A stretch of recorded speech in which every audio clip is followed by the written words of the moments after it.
Hey, Marcus Bronzy here from How to Kill an Hour, and here are your questions answered about the AirPods Max. First though, here's some background. On the 8th of December 2020, Apple announced the AirPods Max, what Apple called the perfect balance of exhilarating high-fidelity audio and the effortless magic of AirPods, the ultimate personal listening experience. AirPods Max are the first over-ear offering in the Apple AirPod range and come in 5 colours, including space grey, silver, sky blue, green and pink. Basically, Apple wanted to take everything that makes AirPods so popular and put them in a pair of over-ear headphones. So before making this video, I asked my followers on Twitter and Instagram to let me know what they wanted to know about the AirPods Max. There were quite a few questions that were asking the same thing but in different ways, so what I've done is I've simmered my answers down into the main lines of questions that were fired over. So here goes. Question 1. Why are they so expensive? Well, at the time of writing this, the AirPods Max have £549 a pair, which is definitely towards the top end of the market when it comes to consumer over-ear headphones. It's also more than a PlayStation 5. For starters, Apple have never really priced their products in any other area than the premium range. They've never really been known as cheap and cheerful. The AirPods Max definitely seem to follow suit, being the priciest of all of the AirPods that are available currently. But what do you actually get for your money? Well, hopefully you'll get the answers to this by the end of this video. And if you have any other questions, leave us a comment and we'll do our best to answer. In the box you get 1 pair of headphones, obviously, you get the smart case and the Lightning to USB-C cable. In terms of the headphones themselves, well, our heads are all different shapes and sizes, so with overhead cans, comfort is absolute key. The AirPods Max have a breathable knit mesh canopy spanning the headband. It's made to distribute weight and reduce on-head pressure, which are designed, whether you have a glorious afro like mine or not, to be extremely comfortable. We'll find out more about that in just a moment. More about the headphones though. The stainless steel headband frame is designed to be sturdy and fit a number of head shapes and sizes. Telescoping headband arms extend to stay in place to maintain the desired fit on your ear. Each ear cup attaches to the headband through a mechanism that balances and distributes ear cup pressure and allows it to independently pivot and rotate to fit the unique contours of a user's head. Each of the ear cushions uses acoustically engineered memory foam to create a seal around your ear, which is super important when you're trying to achieve good sound isolation and spatial sound, which we'll also talk about in a moment as well. The ear cushions have these handy L and R's inside them to make sure you put them on the right ears. And you can also pop those off, which I presume to replace them if they wear out, or perhaps clean them and put them back on again without damaging the headphones. The digital crown, which is like a giant version of the one on the Apple Watch, offers volume control and the ability to play, pause, skip tracks, answer or end phone calls, and of course, activate our dear friend Siri. The button next to them you can use to activate noise cancellation or transparency mode, which actually pulls more audio in from the outside world into your listening experience.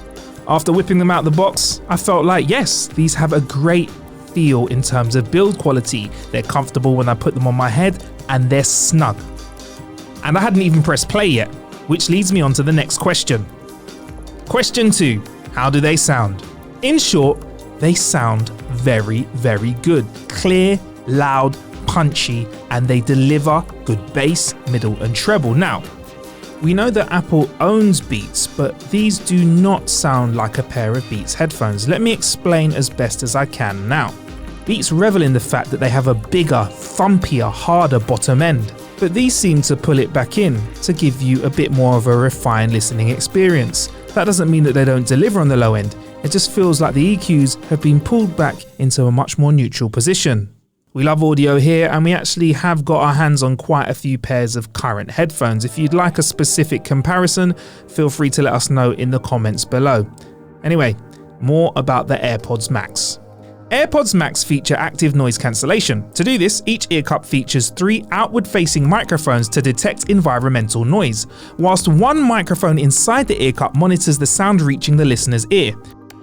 Using some smart algorithms, noise cancellation continuously adapts to the headphone fit and movement in real time, probably better than any other pair of AirPods available at this moment in time because the AirPods Max cover your whole ear.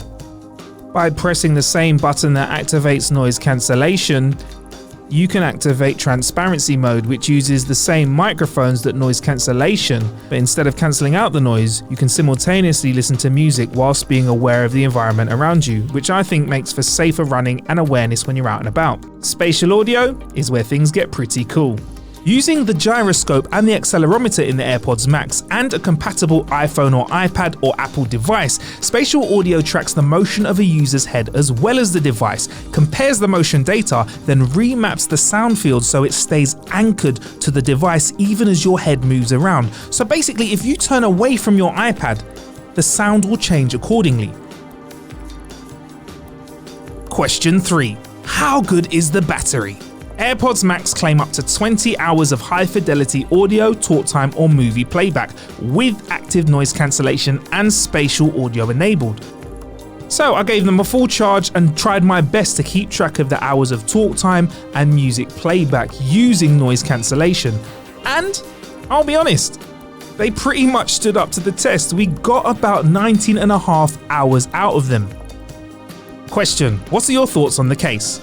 It's good to note that when they are put in the case, the AirPods Max enter an ultra-low power state that preserves charge. We tried to remember to put them in the case when I was doing the battery test earlier, but sometimes I just pop them around my neck, so maybe that made a difference. My other thoughts on the case are that it looks very, very nice, but I believe it's more of a showcase than one that's designed to protect it, because it does leave the top band of the headphone exposed and also is very, very thin and flimsy. More of a fashionable design that helps to save power, not something that's going to save you if your headphones take a big tumble or are squashed at the bottom of a rucksack, suitcase or flimsy bag. Question: can I use them with my Android? Yeah, of course you can, you rebel, but obviously it's not as smooth as the Apple experience because, as we know, Apple likes to make things very easy to use within their ecosystem, and you also can't take advantage of all of its features. Question: how do they perform during a sweaty workout? Well, I took them for a short run and they sounded just fine after a sweaty workout. The band let my head breathe and they didn't feel too heavy, but I'm not sure if I'd want to take 550 quid headphones on a sweaty run every day. And furthermore, I don't really like having my ears covered up because I get hot. Earbuds are much more of a preference in this scenario. I would probably want them for chilling out and listening to good music or streaming my favourite show. High fidelity audio in a chilled environment is much more for me than using these in a sweaty workout. Question: are they good? In short, yes, they are good. Pricey as a premium product should be, but also very good. I like them. Thumbs up from us here at How to Kill an Hour. If you have any other questions, please drop us a line in the comments below and we'll try our best to answer them ASAP. In the meantime, please don't forget to like and subscribe. You can also find How to Kill an Hour on all social medias at How to Kill an Hour. We also have a kick-ass podcast, so find that wherever you listen to yours. I'm Marcus Bronzy. You can find me on Twitter, Instagram, and now TikTok at MarcusBronzy. Until next time, stay blessed.